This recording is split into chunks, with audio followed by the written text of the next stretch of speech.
Good afternoon and welcome back to Gulfstream Park and welcome back to Gulfstream Today. I'm Gabby Gaudette, joined by Ron Nicoletti for this Thursday edition of Gulfstream Today.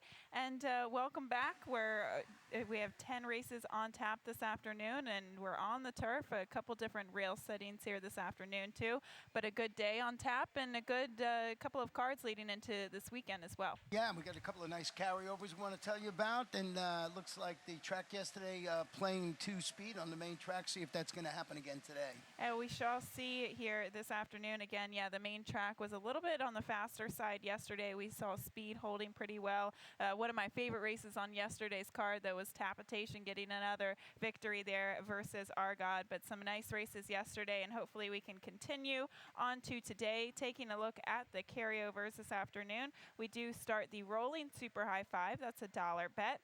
And today's first race, $2,905. So a nice little carryover to kick things off. And if that's not enough action, you can dive into the early 50-cent. Pick 5 also takes place in race 1. As we get later into the card, race 5 does start the 20-cent Rainbow Pick 6. We had it paid 5 out of 6 yesterday, so there were no live tickets going into the final leg of the sequence. It was a tricky sequence altogether. We do have a carryover, $51,000 there. And in the late pick 5 that does start in the 6th race, I know you're going to have tickets for the early and late pick 5. I'll have a ticket for the Rainbow 6. It's an interesting sequence today. Again, there's some tough races. So I ultimately have 2 singles there in the sequence. But we'll start it off with race 1, Run. And I believe you have a stat and actually a ticket. Yeah, we have a ticket here. We'll show you the ticket first before we get to the stat here. And this is my early pick 5 ticket. I went 3 deep in here with 4, 7, and 8. And you see the progression as I go down. And it's a $36 ticket, using 2 in the second and 3, 2, and 2. See if we can nail this today. In the first race, I was tempted to just go with a couple of horses in there, but I liked the stat on the number 8 horse, El Crack, and I started with the number 7, Super See Me, and this one is dropping a notch and moving to the main track after winning 3 of 8 turf sprints this year versus better competition. So I just thought this horse, George Navarro, he's 13 for 44, turf to dirt angle, was the logical choice, but I would like to show also the stat on the number 8 in here, El Kraken, when it comes up, and this one stepping up to the next logical level for Ramon Maroya. And what I like about this, we're talking about speed. His 2 for 2, 100% when his sprinters lead at the first call. That's why I wanted to get that in there. And this horse does draw from the outside, so he's going to have to use that speed to his advantage. And, you know, you look at those stats, too, and they have actually been even though a small sample size, they've been very, very good in comparison to, obviously, translating onto the race itself. So, again, 2 for 2, 100%. We very well could see them continue the 8 El Kraken. You and I both agree on the top 3 horses here in this event, just different order. I land on the 4 Duncan Bend here for Jose Garofalo, Paco Lopez aboard. They put the blinkers on this horse for the past 2 starts. Last time out, I thought it was a good runner-up performance at 13-1. He faced Open Company, now coming back to that conditional claiming level. And when he was on that, it was on the Soppy Seal track. So again, fast track, slight class relief from what he faced last time out, and that's the direction I'm going in. And I think the turn back to 5.5 furlongs is also going to help that horse this first race at 5.5 furlongs. And you see her selections up there. So I thought those were the logical 3. And over the next couple of days, not talking too much about today, a lot of horses that have run well on the turf are going to try the main track. So I guess they're just looking for spots to run, and that's the case with number 7, Super See Me. Yeah, we look at this horse. It has been having some really nice turf form. You look at the last time that he tried the main track, it was against Maiden Special Weight Company. So obviously, the world's different today in comparison to his main track performances in the past. If he does transition that speed, though, to the main track today, I do think Al Kraken just going to be pressuring him the entire way around there, and that could be kind of difficult for him, but we'll see how it all shakes out. You land on the 7, Super See Me, and I opt for the 4, Duncan Ben, in today's opener. We'll go on to the second race on the card, an open $16,000 claiming event at 1 mile on the turf course. Have a few scratches here, and this I thought was an interesting race to kind of take a look at. I went with a horse that has high morning line, the 11 One More Cat, at odds of 10-1, but I couldn't go against you with the 7 Elusive Strike, 7-2 on the morning line. Yeah, this one's going to try these $16,000 claimers locally after ending his two-race turf campaign on the New Jersey circuit with a $12,500 victory at Monmouth, and then comes back and he has a narrow head defeat against $25,000 claimers going a mile in the 16th on a good course. That was up in the Meadowlands, so he's been running good in New Jersey.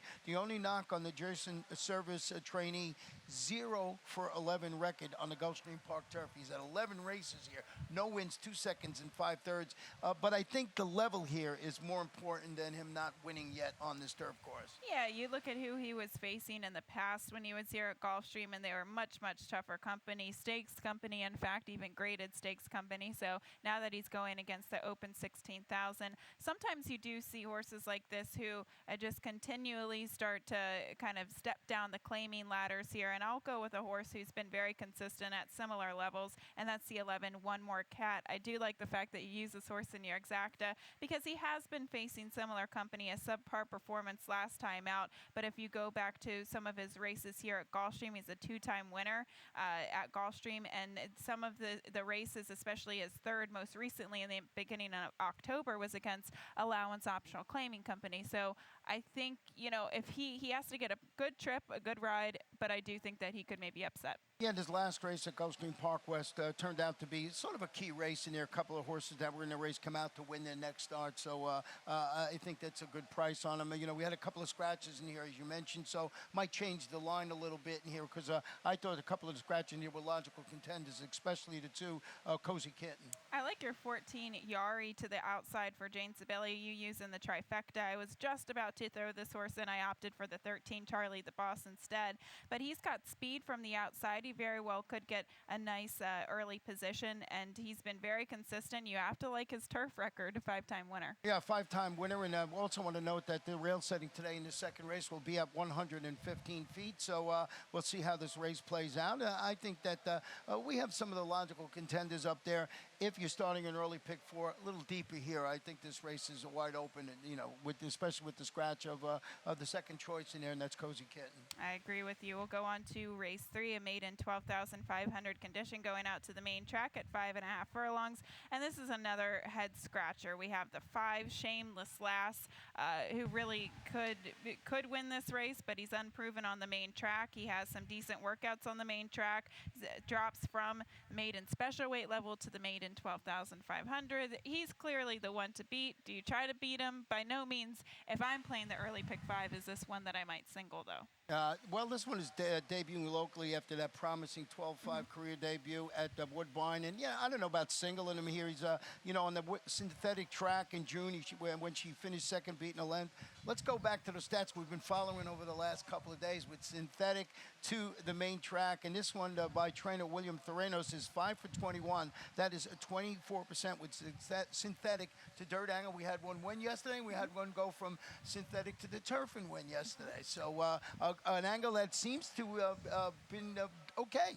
And, you try to you look at those statistics and you try to reason and kind of figure out why that is. Why in the beginning of the meet, maybe, a few weeks ago, they weren't doing so well from Woodbine synthetic to the main track here at Gulfstream, whereas yesterday they were actually holding their form very well. And I think the main track was just very fast and they were getting along the track very well. So I would predict that it might be similar conditions today and we could still see them really translate their form well. Yeah, and that's a good point you make there. Yesterday, like I said, the track was a little glib. And I just thought this horse, you think you might want to single him, but I couldn't do that in my early pick 5 ticket. The 3 Blame the Cat. Well, there's not really much to reason with her, but I'm using her in the exacta. The 2-year-old filly by Blame out of Honor and Glory mare. Last time out, they put the blinkers on her for the first time. She showed speed and then just faltered late. That was on the drop in class. And again, I like the fact that she showed speed, dropped in class. Now she stays at a similar class level, but now gets to a fast track, and we very well could see her go to the lead, and if speed continues to hold well, we could see her maybe hit the board at a nice price. Yeah, I went with number 7, Nina, in second, the daughter of Summer Bird, debuting for trainer Antonio Sano. He doesn't have that great of a record with the 2-year-old first-time starters. He's 3 for 29, only 10%, but freshman starts her career. She's got Lasix, Emisel Jaramillo in the saddle, and this might be a spot for a first-time starter. Mm-hmm. Absolutely. You never really know. Sometimes you just have to go with the first-time starter.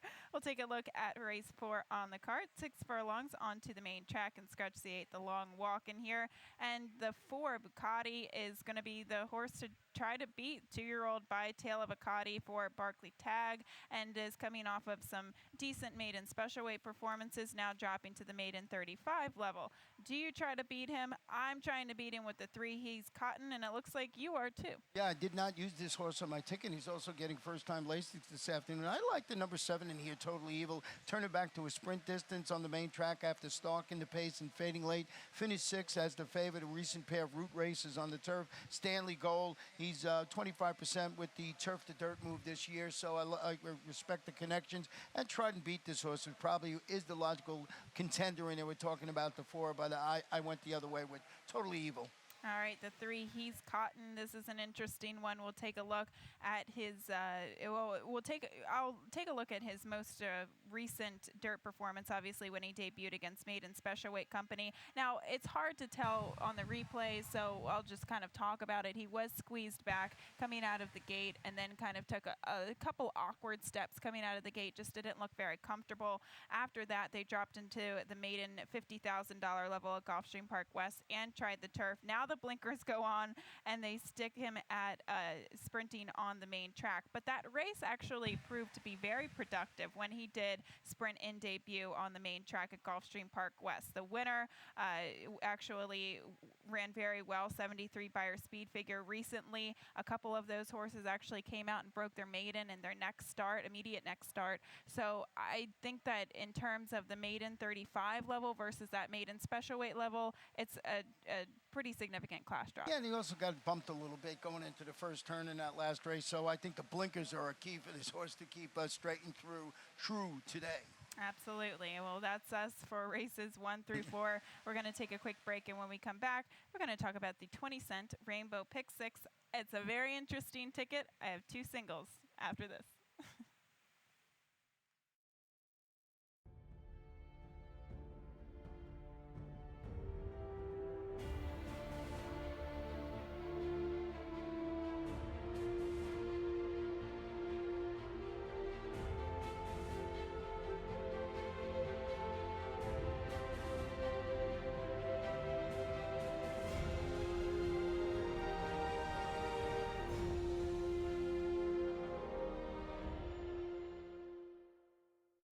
Welcome back to Gulfstream today. Gabby Gaudet alongside Ron Nicoletti, as we are just about to talk about the 20-cent Rainbow Pick 6 and soon enough the late Pick 5 as well. I'm interested to see kind of in comparison my ticket versus your late Pick 5 ticket, because I had a tough time. Fortunately, you don't have to use race 5 in your sequence. I thought this was one of the trickier races in the sequence. I'm interested to see who you actually pick on top. I'm using a whole bunch of horses in the first leg, and I'm hoping one of them hits, using the 1, 7, 8, 9, 12, and 14.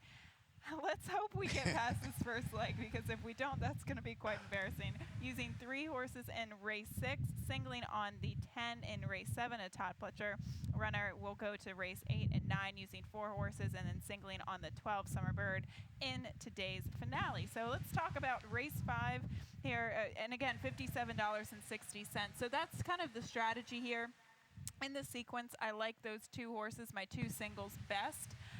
And that kind of gives you the ability to spread out in other legs where you're kind of unsure about. Yeah, I like that ticket. I mean, that's a pretty good ticket you put together, and I like it so much because you put the horse I have right on top of my ticket, and 12-1 on the morning line. I'm talking about the number 8, and that's Hey Girl Hey, facing winners on the turf after drawing clear to defeat 4 next out winners. That was a key $25,000 maiden test that was moved from the turf to 7 furlongs on the main track, a fast main track. Kathleen O'Connell, Juan Labor in the saddle today. And the fact that you used all those horses in there just proves to me how wide open this race is. So I think the 9 has just as much of a chance to win it coming out of that key race to win than say whoever the favorite might be in that race. I'm hoping I get 12-1 in here. I'm going to go with the key race angle. You have to shop for value in this race, and you have to really spread your ticket out. Again, the one Blazing Diamond at 5-1 on the inside, I thought could definitely win this race. I thought Hey Girl Hey could win this race, and they're kind of have similar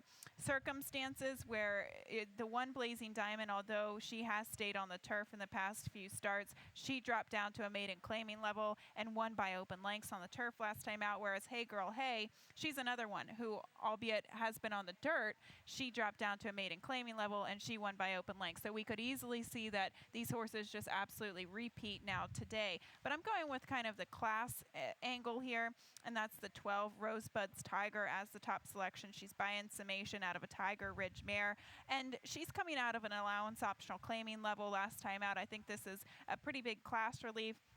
You look at some of the fillies that she had been facing in the past, and even against Stakes Company at Monmouth, she went against Ruby Notion, who did go back to win a stakes at Laurel and then went on to contest against Breeders' Cup Juvenile Fillies Turf. So, you know, just the class lines, even though she has been putting in some subpar performances lately, I think this is going to help her get to a reasonable level. I use her on top, but the 8 Beautiful Sin, you don't even use her in the mix, but she's 4-1 on the morning line. And last time out, we'll actually go back and take a look at her replay. And you do see in the short comment there, she was steadied at the 3/16 pole.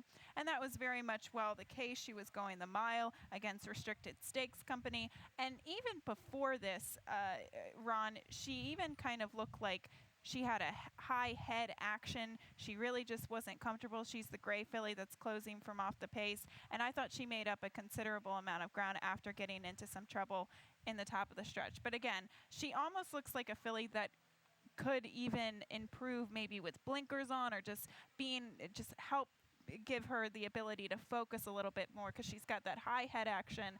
And but we'll see how it shakes out. I don't disagree with you with leaving her off your ticket. Yeah, and she'll be ridden today by MEC El Jaramillo, Edgar Prado, not riding, of course, for the next few weeks. So jockey change in there, and I think it's I think you put a good ticket together by using a bunch of horses in there, because it is wide open. I wouldn't be shocked if any one of the horses we talked about won, and I'm just hoping it's the number 9. I hope so. Honestly, I wouldn't mind either, as long as the 12 comes in second. We'll go on to the 6th race here on the card. We're going the 1-turn mile on the main track for this 30,000 non-winners of 2 lifetime condition. And I believe you have a late pick 5 ticket. I'm going to show you my ticket right now. Let's see if we match up somewhere along the line here. I went with 1, 2, 3, the old 1, 2, 3 in here in race number 6, and that is how I saw it here. It's actually, you know, I just thought it'd go deeper, and I singled in race number 9 the 5 horse in here, and that's One Step Salsa. So that's how I saw the ticket. Went 3 deep in the last race today.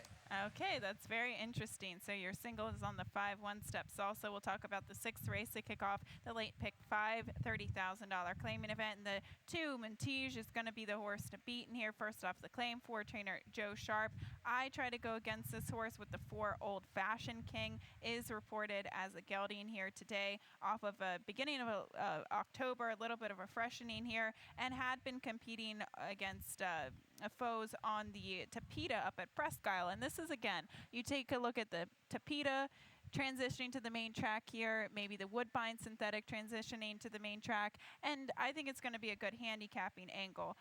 You look at the back form was competitive against first level allowance horses, so I opt for him, and you go to the 3 Wild Force. Yeah, Wild Force will try a 1-turn mile locally after shifting from Parks into the Giuseppe Iacederna barn at Gulfstream Park West.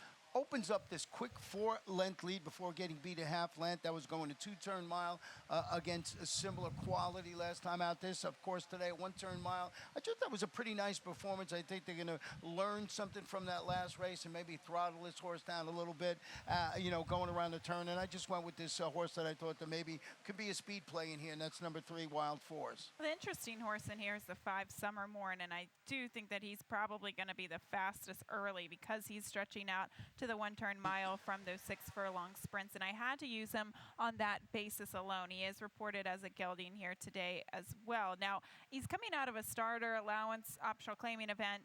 And I thought for that condition, it was one of the more weaker fields that we've seen at Laurel. So I'm not fully sold on this horse. That's why I didn't use him in the top 3. But if he can go the distance, I do think he's going to be on the lead.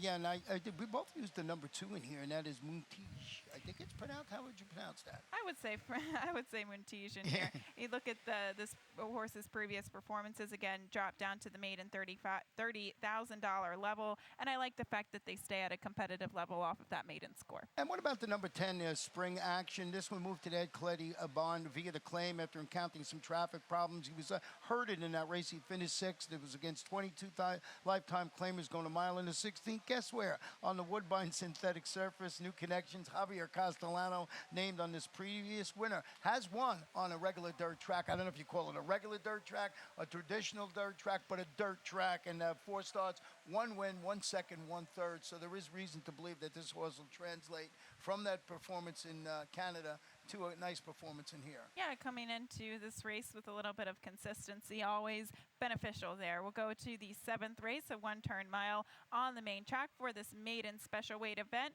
Have a few scratches in here, and we do have the likes of 2 Todd Pletcher 2-year-olds, the 7 Caffeine and the 10 Holder Season. You and I both opt for the 10 Holder Season. Yeah, and this is one of the horses that you singled in your Rainbow Six Sequin Holder Season, stretching out from 6.5 furlongs to a mile after stalking the pace and flattening out. Finished 4th in that race, but it was a pretty good race. A couple of next out winners in there, including a repeat winner called Stage Play, who won the $84,000, Rag to Riches at Churchill Downs in the next start. So keeping some nice company, finishing behind a next out stakes winner, going into Wednesday's card, which was yesterday. I don't remember if Todd had a winner yesterday. His stats have been incredible. He was 10 for 40 for 22, 45% win, and 8 for 15 with freshman runners. What an early part of the championship meet. Yeah, he's doing fantastic with his 2-year-olds coming out, just really firing on all cylinders. The 10 Holder Season, though, I opted for her over Caffeine, primarily because of the company that she's coming out of, and she does look like she's going to like the addition of distance. She seemed to have a little bit of speed at 6.5 furlongs last time out. I would project her to be close to the pace today, probably not on the lead, but at least a little bit closer. And you were saying she's coming out of a key race, Stage Play. She won the Rags to Riches. She also competed against Karina Mia, who turned the tables against her in the Goldenrod. Stage Play is, I believe, a half-sister to My Loot. So for Steve Asmussen, some really nice fillies that she did compete against last time out. So I opted for her. But again, the 7 Caffeine could ultimately just completely turn things around. She was heavily bet in her debut, and today she gets blinkers on. And she's a half-sister to Metal Count, so, a good horse here, and hard to separate those two.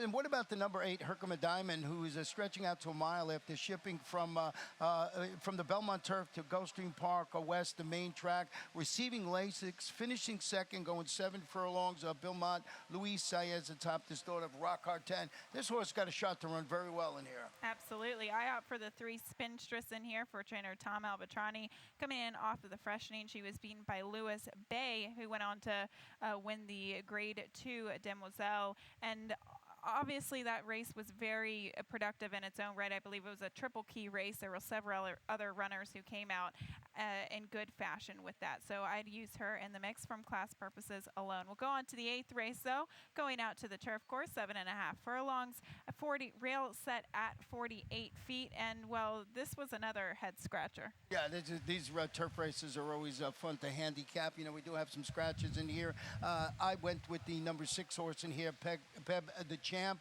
And the Pep the Champ, I just want to show a quick stat here from trainer Joe Sharp. And he's 12 for 61. He's 20%. Second start after the claim. So I thought that was a pretty good stat. There you see it up there. So he's on top of my ticket in there. But, one of the horses in here, I got him as my top selection. He's got a good stat. But I think this is a wide open affair. It is a wide open affair. You have to respect this horse, though, and I respect him in the in my top 3 selections. I land on the 7 though, Jacob's Way, as my top selection for Efren Loza. You look at this horse's previous performances, and it just clearly does kind of like this interesting middle distance of 7.5 furlongs off the freshening there on the 22nd of October. He rated just off the pace against $30,000 claimers. I thought it was a very sharp race at the distance. Last time out, a subpar performance, but again, the race came up relatively tough, and they were stretching out in distance. So if you're a player of the bounce factor, perhaps that had something to do with it. Now third start off the layoff, turning back to a good distance that he likes. I'm shopping for a little bit of a price, but the 2, the commish, is one you have to use in here as well for trainer Eddie Pliza. We'll take a look at his most recent replay. I thought it was pretty impressive. This was on the 6th of September at Saratoga, and we can see him kind of down on the inside. He's running right close to the hedges here, and the pace setter kind of goes out there in front. And this is another interesting horse. He kind of has that high head action. It almost looked like he was a little bit apprehensive to go between the hedge and the other horse that was kind of running on his outside, but then he gets a little bit of confidence and goes right through that little gateway there to go on and win. Now ultimately he won the non-winners of 3 at Saratoga for $35,000. Now they're dropping him down to 16. Yeah, and you get Paco Lopez in there, so you get that aggressive rider. And yeah, a horse I like on the ticket, and to see that you didn't use, was the one War Ready, who's turning back slightly to this distance we've been talking about, 7.5 furlongs. Went up, set the pace, weak and late to finish third against this caliber competition going a mile. Mike Trombetta reunites the gelding with jockey Edo Castro, was aboard for this horse's previous victory here back on September 24th. So it likes the turf. It seems to get along with the jockey Edo Castro. Threw it on my ticket in here. Don't know what it is on the morning race, third choice. Okay, we'll go on to the 9th race, the feature race of the day, an allowance optional claiming event. And we're going out to the turf course, a rail set at 115 feet. And this is another one. I like the fact that you're bold and you're singling on the 5 one-step salsa. We'll take a look of this at this horse's most recent replay, where he was just narrowly defeated against Stakes Company at Gulfstream Park West. He was 6-1 in this event, and he's obviously rallying off the outside. I thought he got a good trip. He's just about in the 3 or 4 path here, whereas the 6 is rallying from the inside. And again, the eventual winner, it was very, very game. He hung on very, very strongly here, but this is a tough position to be in, kind of dueling in between horses throughout the stretch, and not much separated the finishers. No, but it was a 4-horse blanket finish that you just saw, and he actually one-step salsa finished in a dead heat for second, and I just thought it was a game performance. You know, you're getting Javier Castellano today, Mike Maker. I just thought that horse, I liked that performance. I thought he was game, and any one of those 4 that are on the wire could have won it, and I'm going to go, hang my hat with Javier Castellano getting the job done today. Okay, the 6 with rhythm is one for Christophe Clement. It's coming in off of an April layoff and did face allowance optional claiming company. They went pretty fast in that event. I know it's been a long time since we've seen this horse, and in the time being, it looks like they've gelded him too. But going back to his last replay, again, the winner came back to win, to finish third in the grade 3. McElroy, Dangerous Lad. These are horses who've been very competitive, and Christophe Clement can definitely get a horse ready off the shelf. Yeah, McElroy, one of my favorite horses that ran here throughout the last year or so. This horse, hasn't run since April, but it's Christophe Clement, and he does a fantastic job with this type of runner on the turf course today. I really am impressed that you singled there, because I thought this was one of the trickier races on the card. I had to use a couple different horses. I used the 5, 6, 7, and the 9, of course. I didn't use the just one-step salsa in my top 3, but that's not a horse that you can leave out of the pick 6. No. It just, I had to get a single somewhere, and I just, like I said, liked that performance last time out. Exactly. Okay. We're going on to the 10th and final race on the card, a maiden $50,000 event. Rail set at 48 feet. Going the mile out on the turf course here. A couple of scratches and another one. I like the 12, a Killer Bird here as my top pick. This is my second single in the pick 6. Well, and we're in agreement with this one. I'm happy. I'm very, very happy that you like this horse too. This 3-year-old filly by Summer Bird. She's coming out of very consistent races against maiden special weight level. And the only time that she did face maiden claiming level was the upper claiming levels at Saratoga, and that was a very competitive field. last time out, again, I went back and watched this replay this morning. The winner of the race, Sequoia Princess, she was a first-time starter, and she got an absolute dream trip kind of to the outside and just rallied from off the pace. The pace kind of fell back into her lap, where I thought Killer Bird had to put in a little bit more of the dirty work closing from off the pace. Today, I really like her in the spot. Yeah, and she got a couple of scratches to her inside, so it'll help if you're afraid of that post there. And don't forget this rail setting will also be at 48 feet this afternoon. I used the 3 and second breakaway, debuting locally after a solid effort going a mile. That was on a good turf course at Aqueduct, in which he tracked the pace along the inside. Finished second against this same type of competition. Gary Contesta, Javier Castellano handling the daughter of any given Saturday. Yeah, this is the type of filly where she's 4-1 on the morning line. She's going to be well bet, I would imagine, because Javier Castellano is in the mix, and she's been very competitive against the maiden claiming levels. But she's one that I feel that is already been exposed, and she very well could kind of kick me out of the pick six and finally get her maiden score today. But at the price, I feel like Summer Bird might be a little bit better value here. We see some others in here. The 13 Opie, this 3-year-old filly by Lemon Drop Kid. Again, I like her. I've always really liked her, but I do think that she needs farther than a mile. I remember watching her performance on the main track at Pimlico, and in her debut, that was at 6 furlongs, and her gallop out was so strong, and it was very visually impressive. In her second start, she came back, and she was heavily bet because of that visually impressive performance. She just hasn't been able to quite get her maiden victory, but she is coming out of a pretty key race last time out, whereas Day Marquis has been in very good form. So I use her in the exact. Yeah, she's 10th. When I close it out with the 11 Cymbolos, drop it to the $50,000 level, finished third, beaten 2 lengths. It was a key maiden special weight race at Gulfstream Park West. A couple of horses come out and win. The 2 of the 4 horses that have come back and run again have won, so I threw that one on my ticket. Another wide open field, but I think I like this single, Killer Bird. I think this horse is going to run well today. Well, let's hope so. It's not every day you can find 2 singles, but hopefully we get through the sequence. You have your early and late pick 5 ticket. I've got the pick 6 ticket, so hopefully we can get lucky today, right? Yeah, we're going to do it today. I got a good feeling. Okay, sounds good. Once again, we do have some carryovers this afternoon, including in the first race in that rolling super high 5. We do have a carryover in that wager, as well as in the Rainbow Pick 6 that does start in the 5th race. So get to handicapping, get those tickets in, and best of luck to all of you who are playing. We'll be right back. Larry Colmes will be right back with Scratches and Changes.